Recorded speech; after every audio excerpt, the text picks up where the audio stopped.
right there. That's our old damaged shingle. Here's our new, nice, pretty shingle.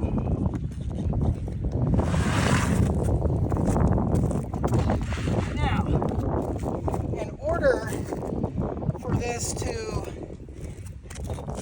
be flush, I have to come in here. You'll see.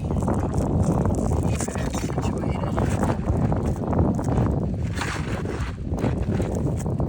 So, come here.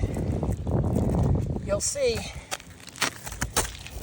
when you are trying to put the shingle back, you have these fasteners that are blocking it. So what you actually have to do is take these fasteners out or hammer these fasteners in.